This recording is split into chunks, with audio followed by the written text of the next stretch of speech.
A paz do Senhor, meus queridos e amados irmãos, louvamos a Deus, pois estamos aqui mais uma vez em nosso canal, o canal Pão do Céu, um canal que é uma bênção pela sua participação. Por isto, some conosco compartilhando, ativando o sininho e se inscrevendo em nosso canal. Louvamos a Deus, expressamos a nossa gratidão ao nosso bom Deus por esta rica oportunidade de estarmos mais uma vez fazendo um pequeno resumo, uma síntese da nossa lição da Escola Bíblica Dominical. A nossa revista é a revista Betel Dominical. A próxima lição é a lição de número 7 para o dia 12 de agosto de 2018, cujo título é O Decálogo, a Aliança no Sinai. Amados, decálogo significa 10 palavras. Dec, 10, logos, palavra. 10 palavras que constituiu os estatutos de Deus sobre a nação de Israel. Constituiu os juízos de Deus para serem guardados pela nação de Israel. Meus irmãos, a Bíblia diz que o salário do pecado é a morte. Adão e Eva, quando pecaram, eles atraíram para si esse juízo de Deus chamado morte, porque o salário do pecado é a morte. A partir daí, a partir da queda do homem, o homem passou a ter uma vida limitada fisicamente. Agora, o homem fisicamente iria morrer. Consequentemente, pecando espiritualmente, o homem também se tornara morto, um morto espiritual, porque este é o salário do pecado, morte física e morte espiritual. Da época que Adão e Eva pecaram, caíram lá no Jardim do Éden, até este dia, o dia em que Deus deu os 10 mandamentos, a sua lei, na mão de Moisés, para Moisés aplicar no povo, amados, todos os homens, todas as pessoas, do período de Adão até o dia da lei, que foi implantada a lei, eles morriam pelo pecado adâmico. Por isso que eles viviam 800 anos, 900 anos, e eles tinham uma vida liberal. Eles pecavam, eles cometiam crimes, eles se agrediam, eles usavam o nome de Deus em vão, sem reconhecer que isto era pecado. Então, Deus, com a sua onisciência e presciência, Deus envia nas mãos de Moisés o decálogo, as 10 palavras, os 10 mandamentos, para que agora o povo entendesse, reconhecesse o quanto todos estavam pecando diante de Deus. Imagine você entrar numa cidade e não ter sinalização. Você está dirigindo o seu carro. Então, toda via que você passar, está legalizado a passar. Aonde você estacionar, está legalizado estacionar, porque não tem nenhuma placa, nenhum sinal proibitivo. Então você não consegue reconhecer o que é certo e o que é errado, se está numa mão ou numa contramão. O povo vivia assim, sem reconhecer os seus pecados, porque não tinha nada que revelasse o que era pecado e o que não era. Com os 10 mandamentos, com a lei de Deus, com o decálogo que Deus assim entregou para Moisés, o povo agora tinha uma consciência, sabia discernir o que era certo perante Deus e o que era errado. Amados, a lei, ela foi aplicada para a nação de Israel, exclusivamente para a nação de Israel. E tem um versículo em Levítico, capítulo 18, versículo de número 5, que diz assim, palavras de Deus: portanto, os meus estatutos e os meus juízos guardareis, os quais, fazendo-os, o homem viverá. Veja, aqui está dizendo, Deus está dizendo que se o homem, naquela época, diante daquela lei, se ele obedecesse 100% àquela lei, quando este homem morresse, ele iria ressuscitar, porque pela obediência viverá, ele ia ter vida novamente. Acontece que nenhum homem conseguiu isso antes de Jesus. Nenhum homem conseguiu viver a lei 100%, nem Moisés, nem Davi, nem Salomão, todos pecaram. Mas quando Jesus veio, Jesus ele cumpriu 100% a lei, porque nele não houve pecado. Todos esses 10 mandamentos, essas 10 palavras, Jesus cumpriu. É por isso que Jesus, ao morrer, ele foi morto fisicamente, ele ressuscitou. Então, toda a lei foi cumprida em Cristo. Então, não precisa hoje, não é necessário hoje, nos dias de hoje, ou seja, após Jesus, nenhum ser humano agora viver em obediência àquele decálogo, no sentido de que, obedecendo 100%, irá morrer e ressuscitar. Não, porque ninguém consegue, isso é impossível. Na verdade, a lei, Deus, ele estabeleceu para que o povo, tentando cumpri-la, chegasse a Cristo, porque a lei era um aio, era um guia, era uma pedagogia que levava ao ensinamento, que levava as pessoas do Antigo Testamento a chegar a Cristo, porque em Cristo se é consumado tudo, em Cristo se resume tudo. Cristo cumpriu a lei por nós. Nós não estamos mais debaixo da lei para ser salvo, porque Cristo cumprindo, passou, transmitiu, ele deixou a oportunidade para aqueles que creem nele da salvação. Crendo em Cristo, já estamos cumprindo toda a lei de Deus. Pela fé, pela presença do Espírito Santo, como discípulo de Jesus, renunciando a todas as coisas, obedecendo somente a palavra de Deus através de Cristo Jesus, o decálogo já se cumpre em nós. Cristo falou que não veio abolir, não veio anular aquela lei, porque a lei é boa.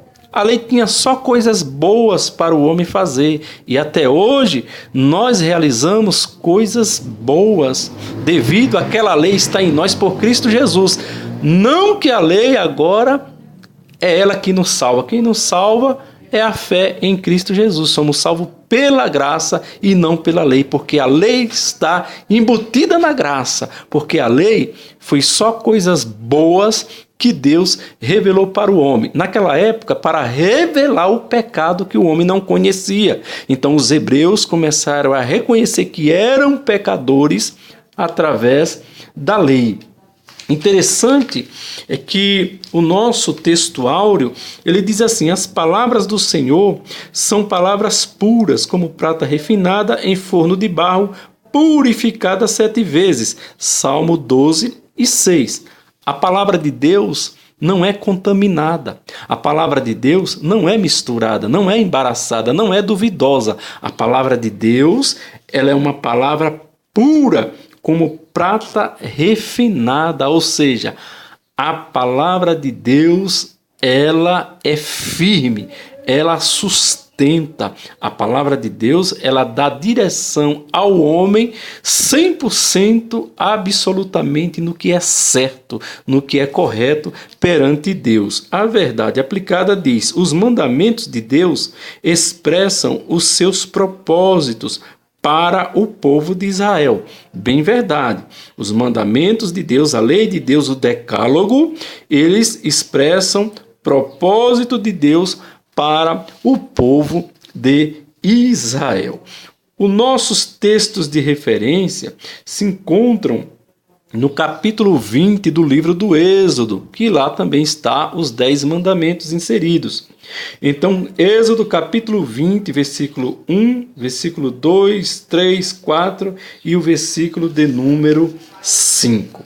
Indo para a nossa introdução da revista, a introdução diz que a partir daquele momento em que Deus entregou a lei, as tábuas da lei, os mandamentos, o decálogo, as 10 palavras, os estatutos do Senhor na mão de Moisés, o povo, que povo? Aquele povo da época, povo escolhido do Senhor, povo que Deus tirou das mãos de Faraó. Eles teriam obrigações a cumprir, pois a vida e a morte estavam condicionadas aos mandamentos de Jeová. Meus amados irmãos, os mandamentos, os 10 mandamentos dados por Deus ao povo de Israel, através de Moisés, porque Moisés foi o grande legislador do Antigo Testamento, legislador porque era ele que aplicava a lei no povo. Então, os 10 mandamentos, essa lei, causaram um profundo impacto no mundo inteiro. Isto é verdade. Sabe por quê? Porque a lei de Deus, ela foi feita para o homem, para o ser humano.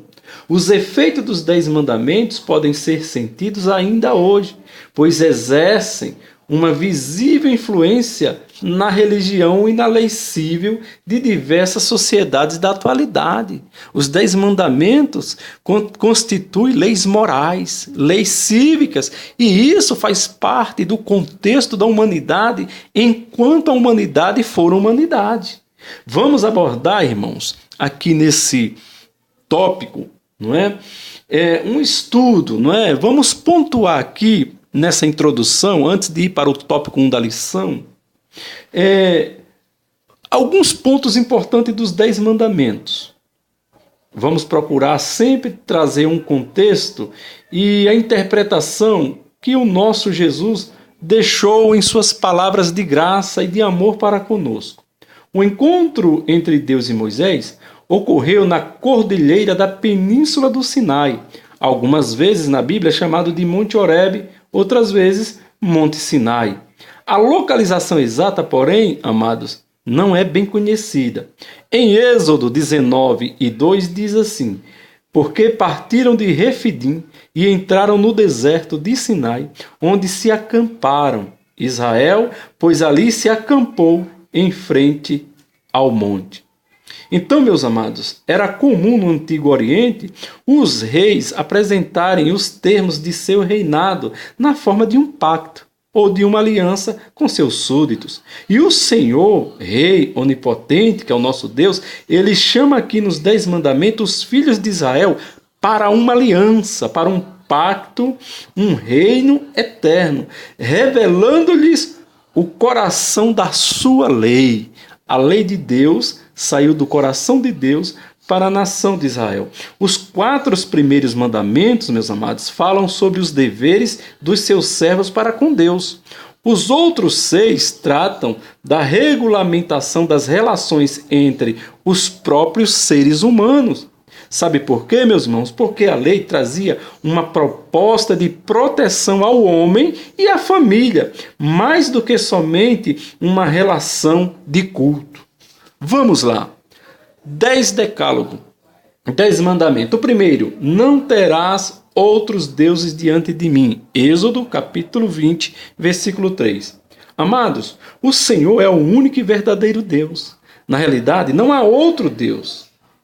O que há é a tentativa de criaturas caídas em roubar a glória que só pertence a Deus. Amados, na atualidade, teologicamente falando, nós seguimos uma conduta monoteísta, não cultuamos outros deuses, glória a Deus por isso. Entretanto, há circunstâncias em que objetos, eventos ou pessoas se tornam tão ou até mais importantes do que Deus para nós. Torna-se mais importante viver para o que é material sem se importar com o espiritual. A busca por receber objetos, posses e prosperidades puramente materialistas, através de uma espiritualidade, entre aspas, vai se constituir em um tipo de culto ao que é perecível e passageiro, porque sem a palavra nada se sustenta, meus irmãos. As riquezas também têm se tornado o Deus de muitos. Isto, meus amados, é uma verdade. A riqueza tem se tornado o Deus de muitos. O segundo mandamento: não farás para ti imagem de escultura, nem alguma semelhança do que há em cima nos céus, nem embaixo na terra, nem nas águas debaixo da terra. Êxodo capítulo 20, versículo 4. Amados, a idolatria era um pecado gravíssimo. Os povos antigos estavam tão envolvidos com a idolatria que os ídolos, além de objetos de adoração, também passaram a ser uma espécie de escritura, como um documento que atestava a propriedade das terras onde moravam. Olha só, irmãos, Eis um dos motivos porque Raquel, a mulher de Jacó, roubou um ídolo do seu pai Labão, porque ela queria a herança da terra do seu pai. Mas Deus ordenou que os israelitas não poderiam produzir nada que desviasse a adoração ao Senhor. Deus, irmãos, não aceita nenhuma forma de adoração a outro Deus. Ele é um Deus zeloso, não é? No hebraico significa Elgnai, quer dizer, Deus de zelo, Deus que zela pela verdade. Havia uma grande dificuldade dos povos antigos em entender que Deus é espírito. E aquilo que eles não podiam ver, eles tinham dificuldade de adorar, não é? Mas adorá-lo em espírito, em verdade, esta é o fundamento, a fundamentação da palavra de Deus. Este era o conceito elevado que Jesus viria a explicar melhor no seu diálogo com a samaritana. Deus não é para ser adorado através de imagem, daquilo que é visto. Deus é adorado através da fé, em espírito e em verdade. E, infelizmente, há pessoas que, por sua notoriedade, quem sabe, seus talentos, suas habilidades em alguma área da vida humana, tornam-se em mitos, em superstars. É verdade, muitos acabam por idolatrá-los, mesmo que quase sem perceber, meus irmãos. Agora, no Êxodo, capítulo 20, versículo 6, está escrito assim: e faço misericórdia a milhares dos que me amam e aos que guardam os meus mandamentos. Veja que se Deus visita a maldade até a terceira e quarta geração, a misericórdia do Senhor, não é? Quer dizer, o recede. No hebraico, o amor leal é muito maior do que a sua ira, pois diz logo em seguida que a sua misericórdia se estenderia a milhares de gerações daqueles que são íntegros, daqueles que são inteiros para com Deus. Basta então que o homem se arrependa em nome de Jesus para quebrar a maldição do pecado. É o que está em 2 Crônicas, capítulo 7, versículo 14, que diz: e se o meu povo, que se chama pelo meu nome, se humilhar e orar e buscar a minha face e se converter dos seus maus caminhos, então eu ouvirei dos céus, perdoarei os seus pecados e sararei a sua terra. Até porque, meus amados, se o povo se humilhar, orar, buscar a face de Deus, mas não se converter dos maus caminhos, não adianta nada. Deus tem que ser adorado 100%. O terceiro mandamento: não tomarás o nome do Senhor teu Deus em vão, porque o Senhor não terá por inocente o que tomar o seu nome em vão. Êxodo 20, versículo de número 7. Usar o nome do Senhor Deus em vão, amados, é utilizá-lo fora de contexto, de reverência, com trivialidade, com insignificância, né? Ou citar de forma imprudente ou banal. Isto não é aceitável por Deus. E há situações em que se usa o nome do Senhor apenas para justificar opinião ou julgamento. Isso era normal entre aquele povo. Quantas guerras já foram e continuam, né? Quantas guerras já foram realizadas e continuam sendo travadas em nome de Deus? Quanta discriminação, separação, acepção de pessoas não são feitas em nome de religião, em nome de Deus?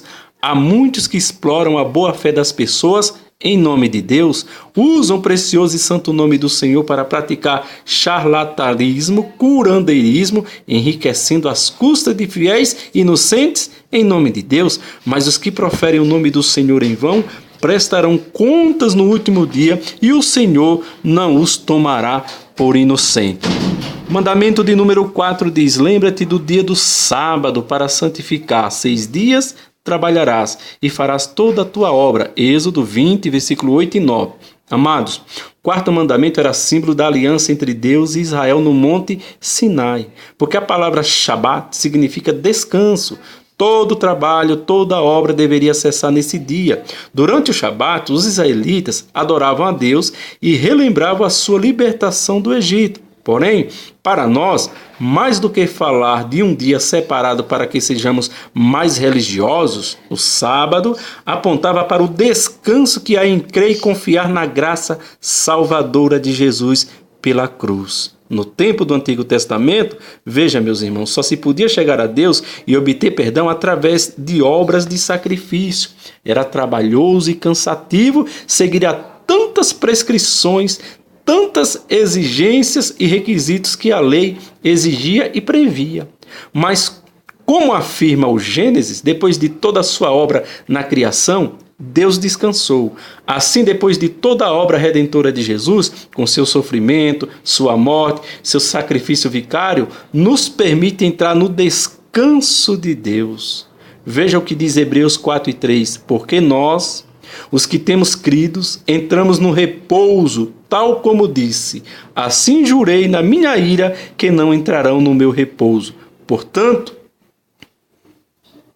resta ainda um repouso para o povo de Deus, porque aquele que entrou no seu repouso, ele próprio repousou de suas obras, como o Deus das suas. Hebreus 4, 9 e 10.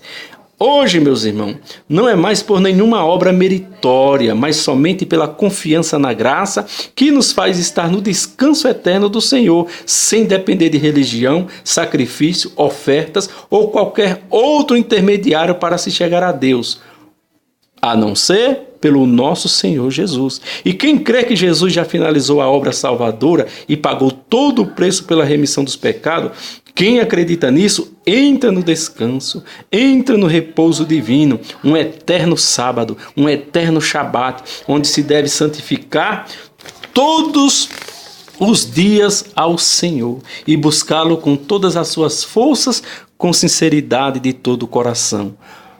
O mandamento de número 5. Honra teu pai e a tua mãe, para que se prolongue os teus dias na terra que o Senhor teu Deus te dá. Êxodo 20, versículo 12.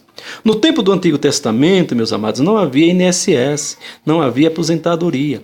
Assim, os filhos eram responsáveis pelo cuidado e pelo sustento de seus pais, quando estes ficavam muito idosos e sem condições de trabalhar. Este cuidado era o elemento básico da responsabilidade social entre os hebreus. O termo honrar, irmãos, significa tratar com importância, que indica uma atenção para além do simples sustento material, mas a lei falava também de uma reconciliação profunda dos filhos com a imagem do seu pai e da sua mãe. O fato é que há muitas pessoas que carregam mágoas ou até traumas advindos de suas problemáticas relações com seus pais. É certo que alguns pais podem errar, claro, na condução da educação, podem errar com seus filhos, né? Uns mais, outros menos. Quantas pessoas, quantos filhos têm dificuldade de se submeter à autoridade paterna por causa das lembranças ou dos traumas relacionais com os seus pais? Mas Deus afirma que devemos perdoar e compreender nossos pais e aceitar a correção de um pai ou de uma mãe. É um exercício benéfico para que possamos também receber a correção de Deus pacificamente. Portanto, meus irmãos, pacifique as suas lembranças. Pacifica os seus relacionamentos com seus pais. O amor supera em muito as mágoas e os traumas. Não devemos abandonar os nossos pais na sua velhice. Temos o dever de amar aqueles que nos geraram e nos deram a vida. Sabe por quê? Porque hoje nós, filhos, também um dia ficaremos velhos.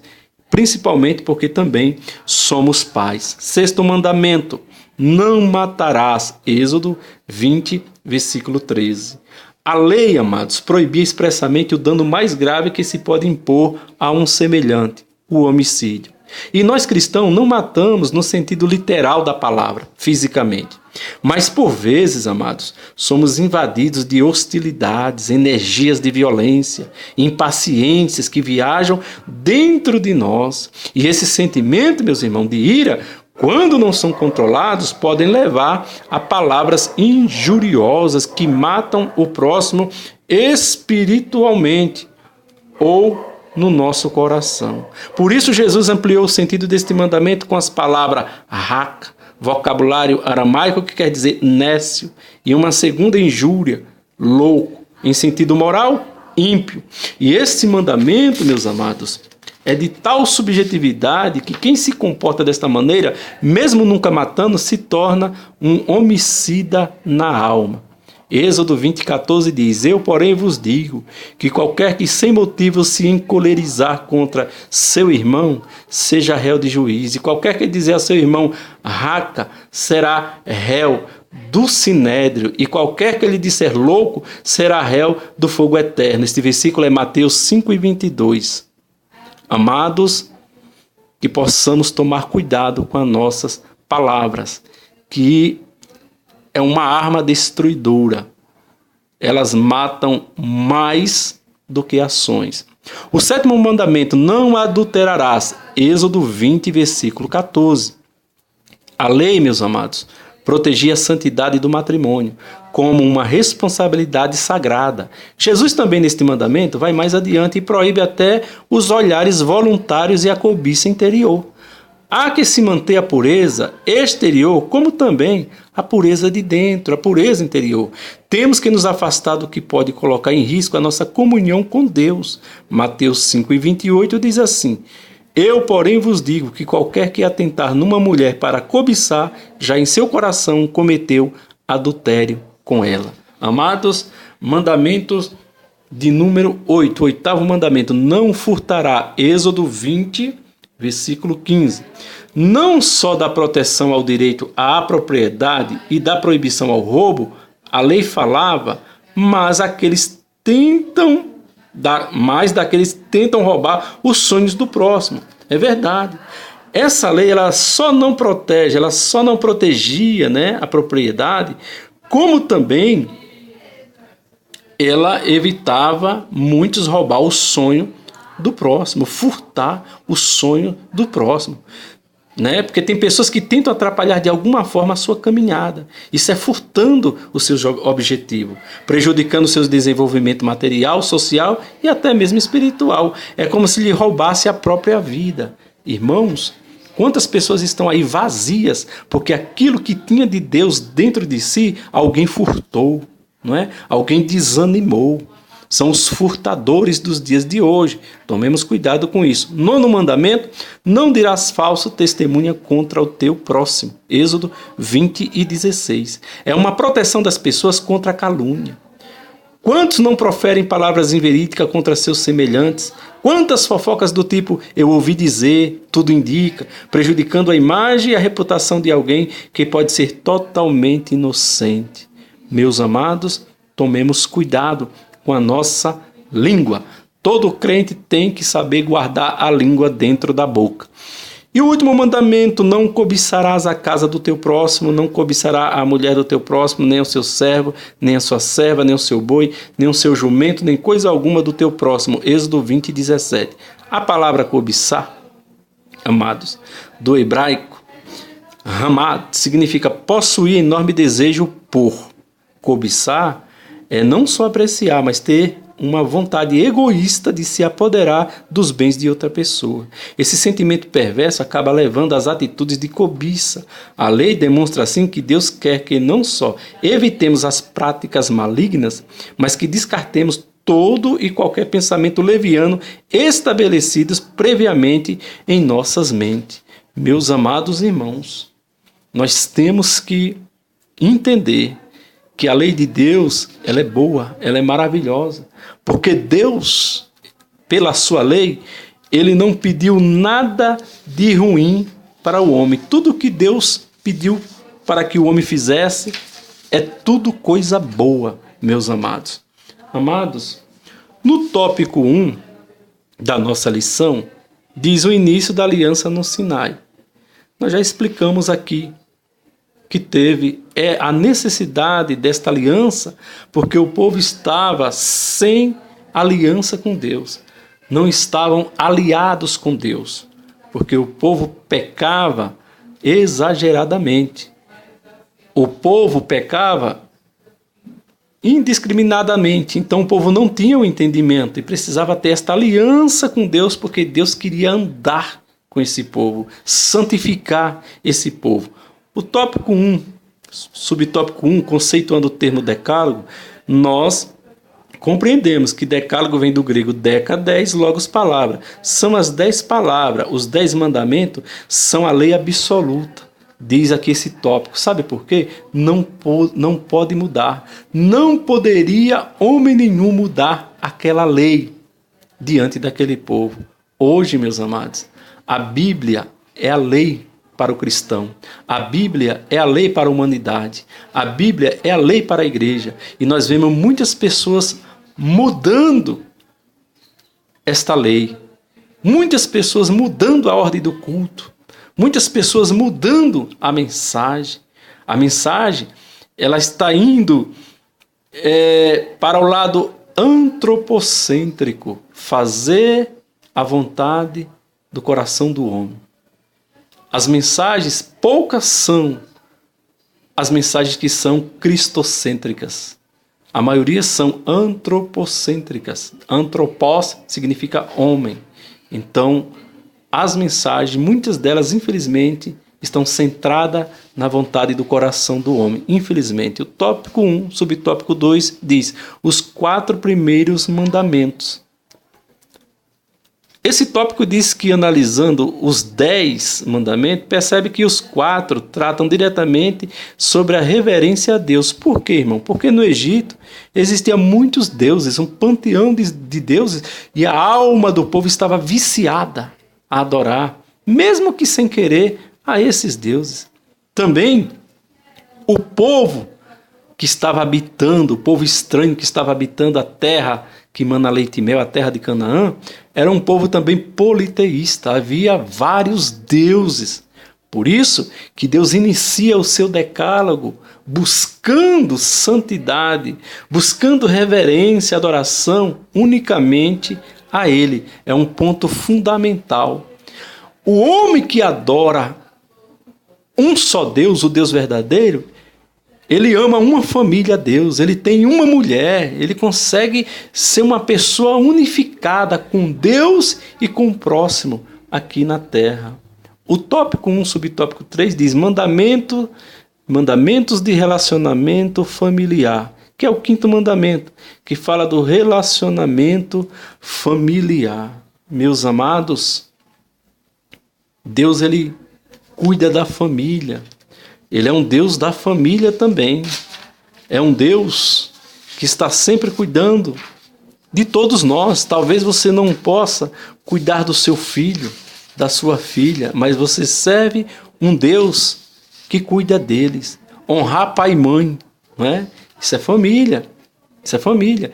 Jesus, em Mateus, no livro de Mateus, ele repreende os fariseus, porque os fariseus criticam os discípulos porque não lavaram as mãos antes de comer. Jesus fala, olha, existe um mandamento que está na lei, que é honrar pai e mãe, e vocês não fazem.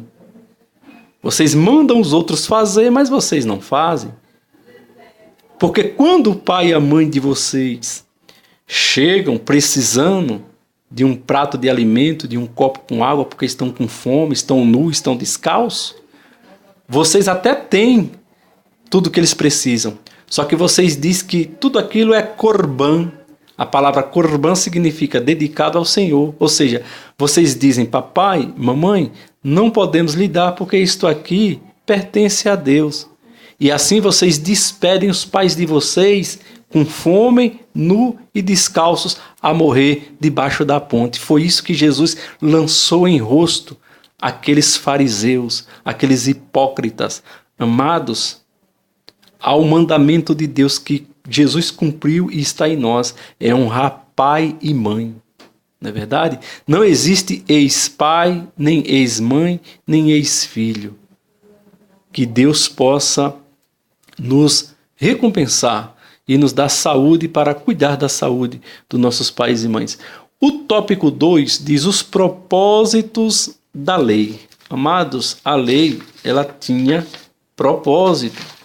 E quais eram os propósitos da lei? Veja bem, com que razão a lei foi entregue a Israel? É importante tentar responder esta pergunta para que se saiba o objetivo da lei. Pode-se dizer que a lei tinha os seguintes propósitos ou objetivos. Vamos lá. Primeiro, propósito santificador. A lei foi dada para a santificação do povo. Veja o que Deus diz em Levítico 11:44. Eu sou o Senhor vosso Deus. Portanto, vós vos consagrareis e sereis santos, porque eu sou santo. Esse texto do livro de Levítico diz claramente que uma das razões de ser da lei é a santificação do povo escolhido. Glórias a Deus por isso. Meus amados, outro propósito, educador. Há também nas leis um forte elemento didático, isto é, ensinador. Este propósito educativo da lei pode ser observado na escala dos valores que a lei apresenta. Conforme esta escala de valores, vidas são mais importantes do que coisas. Em Israel, o roubo não era punido com a pena de morte, para mostrar que a vida humana, mesmo a de um ladrão, vale mais que uma propriedade. Outro princípio ensinado pela lei é que a vida, até de um criminoso, a vida, até mesmo de um criminoso, é digna de respeito, mesmo no momento em que recebe uma merecida disciplina. Deuteronômio 25, de 1 a 3, deixa bem claro que este interessante aspecto da lei de Moisés. Outro propósito era testemunhador. Pode-se falar também que um propósito de testemunho existia na lei. Sabe por quê? Alguém pode pensar que todas as minúcias e detalhes da lei tinham um aspecto limitador da vida. Nada mais distante da verdade. Na realidade, meus irmãos, pode-se dizer que a lei tinha um propósito missionário. Sabe por quê? Isto porque as leis de Israel tornavam este povo diferente de todos os seus povos vizinhos. Estes certamente teriam a sua atenção voltada para este povo. Era uma missão, né? Os vizinhos, as nações vizinhas, iriam ter atenção voltada para o povo de Deus e dos seus costumes, que iam perceber que eram diferentes. Assim, Israel teria a oportunidade de testemunhar sua fé em Javé, que é o nosso Deus Criador, que é o libertador, que entrara em aliança de amor e graça com o povo que ele escolheu. Amados, infelizmente, a história bíblica mostra que Israel quase sempre foi desobediente aos mandamentos da aliança, deixando assim de cumprir o seu papel missionário de testemunha do Senhor neste mundo, meus amados. E temos um outro propósito da lei, é o social. Outro propósito importantíssimo da lei é o propósito social, meus irmãos. Por quê? Porque a lei foi dada também com a intenção de que houvesse justiça social em Israel. As já citadas leis de caridade expressam esse propósito, não é? Havia também outras leis que, se obedecidas, fariam com que Israel não existissem os extremos de uma riqueza e muita pobreza. Tinha um equilíbrio, ia haver um equilíbrio. A lei do ano do jubileu, por exemplo, Levítico 25, do 8 ao 34, que previa o perdão de dívidas, libertação de escravos e o retorno de terras vendidas aos seus antigos proprietários para evitar, não é, que alguns se tornassem proprietários de muitas terras e outros perdessem as suas heranças. Este propósito social é claramente expresso em Deuteronômio 15 e 4. Para que entre ti não haja pobre. Irmãos, infelizmente, a diferença social no Brasil é muito grande, infelizmente até nas igrejas. Quantos irmãos na igreja, graças a Deus, que são ricos, andam de carros caríssimos, graças a Deus. Mas quanto outros, que às vezes trabalham até mais do que aqueles obreiros, andam a pé de bicicleta, não é verdade? Compram um terno uma vez por ano, não é? É um desequilíbrio social dentro das igrejas, infelizmente. Mas é preciso que se diga que a lei tem suas limitações, irmãos. A principal limitação da lei é que ela não pode salvar o ser humano. A lei conduz até Cristo, mas não é suficiente para a nossa salvação. As leis judaicas, do judaísmo, era nosso mestre e guia, né, até Cristo. Até o momento que Cristo viesse para nos dar uma posição correta perante Deus por meio da nossa fé. Gálatas 3:24. Assim está escrito. Amados irmãos, propósito da lei. Tópico 2, subtópico 1, a lei como mestre. Não é? O apóstolo Paulo, ele escrevendo aos Gálatas, ele teve como objetivo erradicar o que? O legalismo. que estava ali derrotando os irmãos, não é? Então, os irmãos estavam voltando às filosofias, voltando aos costumes antigos e não mais crendo que a circuncisão agora não seria fisicamente, mas seria no coração, pela fé. O tópico 2, subtópico 2, fala de características distintas do código hebreu. Todo o código se baseia na autoridade de Deus e não da de um rei. Não há divisão entre a lei civil e a religiosa. As leis morais, legais e religiosas estão entretecidas e são inseparáveis. Por quê? Porque o ser humano, ele é civilizado e ele é religioso. E para isso ele tem que ter um caráter ilibado, que aí faz parte já da lei moral. Então tudo está inserido no homem, características como um código da nossa vida diante de Deus. Tópico 2, subtópico 3 diz: a santidade de Deus em evidência. Um dos maiores objetivos da lei era proporcionar ao povo de Israel uma identidade forjada a partir da consciência de um Deus santo e que exige santidade. Amados, talvez o homem, hoje, os pastores, os líderes, não exijam santidade, mas Deus exige. A identidade do cristão neste mundo que está emborcado de cabeça para baixo, desbotado pelo pecado, a identidade é a santidade diante de Deus e diante dos homens. Deus exige santidade. Santidade não é castigo. Santidade é esforço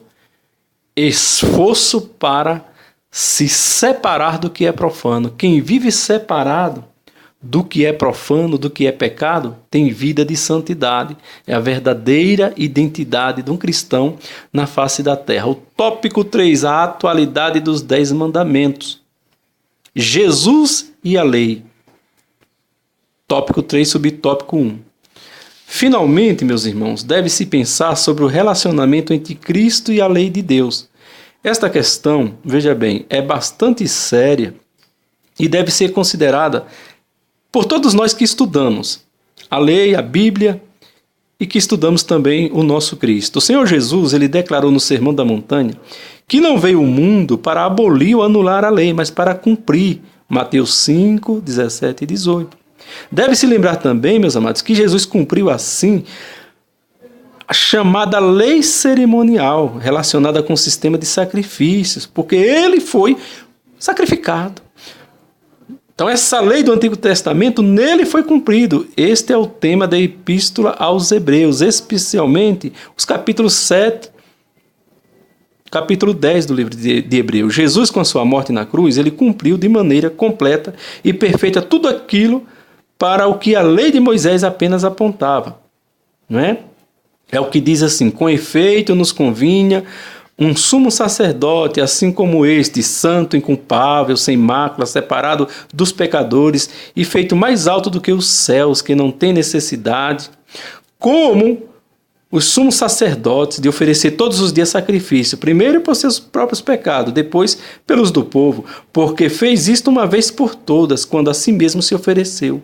Porque a lei constituiu sumos sacerdotes a homens sujeitos à fraqueza, mas a palavra do juramento, que foi posterior à lei, constituiu o Filho, Jesus, perfeito para sempre. Então, aqui está dizendo que no Antigo Testamento os sacrifícios eram feitos por sacerdotes, homens que tinham pecado, que primeiro tinham que enxergar a si mesmos os seus pecados, para depois enxergar os pecados dos outros. Cristo não. Cristo não precisou enxergar pecado nele porque ele foi gerado pelo Espírito Santo. Mas Cristo, vendo o pecado dos outros, ele não condenou os outros. Ele doou a sua vida para tirar o pecado dos outros, tirar o pecado do mundo, tirar o pecado da humanidade. Meus amados irmãos, assim, para a glória de Deus e a nossa salvação, o nosso Senhor Jesus, ele cumpriu integralmente toda a lei.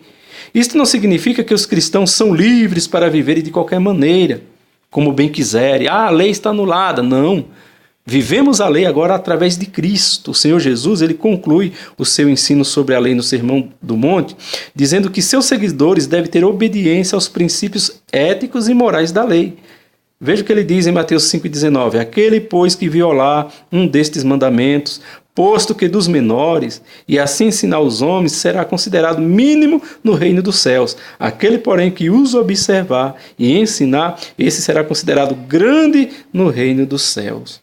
Glórias a Deus por isso. Meus amados, tópico 3, subtópico 2, o decálogo na visão de Paulo. Paulo, amados, em suas cartas, ele mostra a incapacidade da lei para salvar, mas revela o que é pecado e o quão miseráveis somos. Então, isso Paulo escreve para os Gálatas. Tópico 3, subtópico 3, fala os 10 mandamentos e a igreja.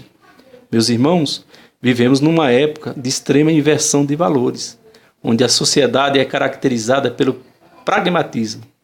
Não importa o meio e sim os resultados. Não importam os fins, porque os fins justificam os meios. Até o hedonismo, que é o prazer a qualquer preço. Até o relativismo, tudo é visto de um ponto de vista. Não existe verdade. Se alguém falar que Jesus é o Filho de Deus, para essa pessoa é uma verdade, mas outro discorda dizendo que não é, e ele tem isso como verdade. Ou seja, a minha verdade não impactua a verdade do outro. Isso é relativismo. Ninguém quer aceitar a Bíblia como verdade absoluta, porque cada um quer pensar conforme a sua maneira de ser, cada um quer pensar conforme a sua maneira de agir. E não é assim, meus amados. A nossa conclusão diz: o decálogo não foi instituído apenas para Israel, mas sim para toda a humanidade. Por quê? Volto a repetir. Porque o decálogo são palavras sadias, são palavras de pureza para a vida do homem. Que dure eternamente, amado Cristo em nós. Porque Cristo em nós, nós estamos cumprindo a lei através do nosso Jesus. Que Deus vos abençoe, que as ricas bênçãos de Deus alcancem toda a sua vida, meu irmão, minha irmã, sua família. E até o próximo vídeo, se Deus assim nos permitir. Nos perdoe, irmãos, temos algumas dificuldades pelo tempo, mas temos esse compromisso. Ore por nós e a paz do Senhor Jesus seja sobre todos vocês neste mundo maravilhoso do nosso Deus. A paz do Senhor.